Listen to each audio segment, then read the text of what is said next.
আজকে আপনাদেরকে দেখাবো নিহাল, ফাতিহা এবং আমার মেয়ে রাফিয়ার দুষ্টামিটা কী অবস্থা।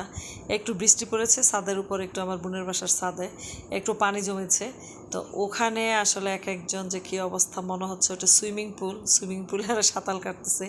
এই যে দেখতে পাচ্ছেন নিহাল আর ফাতিহা একদম ধপাস করে পড়ে, মানে ওরা বরঞ্চ অনেক খুশি, এটাই চাচ্ছিল যেন ওরা পড়ে যায়, ইচ্ছা করে পড়েছে। আমার মেয়ে আসলে চিন্তা ভাবনা করতেছে ও কি পড়বে কি পড়বে না, কিন্তু এই যে নিহালের অবস্থা দেখেন, মানে কি যে অবস্থা, ওরা এতই খুশি, এত এক্সাইটেড, মনে হচ্ছে ও নদী পেয়েছে বা পুকুর পেয়েছে, ওখানে সাঁতার কাটতেছে। আর আমার মেয়ে একটু ভয়ও পায়, এর জন্য একটু দূরে দূরে সরিয়ে দাঁড়িয়ে আছে।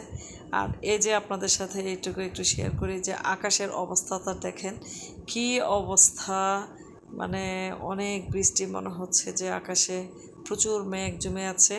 আর চারপাশে গাছগুলা, প্রাকৃতিক দৃশ্যগুলো এতই সুন্দর লাগতেছে যেটা আসলে বলার বাইরে। এটা আসলে চারতলার উপর উঠে এই ভিডিওটা করা, কিন্তু খুবই সহজে দেখতে পাচ্ছেন যে আকাশে প্রচুর মেঘ এবং গাছগুলো আপনার এতই সুন্দর লাগতেছে, এতই সুন্দর, মানে কল্পনার বাইরে, অন্যরকম একটা সৌন্দর্য লাগতেছে। তাই এটুকুই আপনাদের ছাদের উপর উঠে একটু শেয়ার করলাম। আর এরা এতই এনজয় করতেছে তিনজনে মিলে। আর ওদের এনজয়টা দেখে তো আমি অনেক হাসাহাসি করতেছিলাম। এই তো আপনাদের সাথে একটু ওদের দুষ্টামিটা একটু শেয়ার করলাম। সবাই ভালো থাকবেন, ধন্যবাদ সবাইকে, আল্লাহ হাফেজ।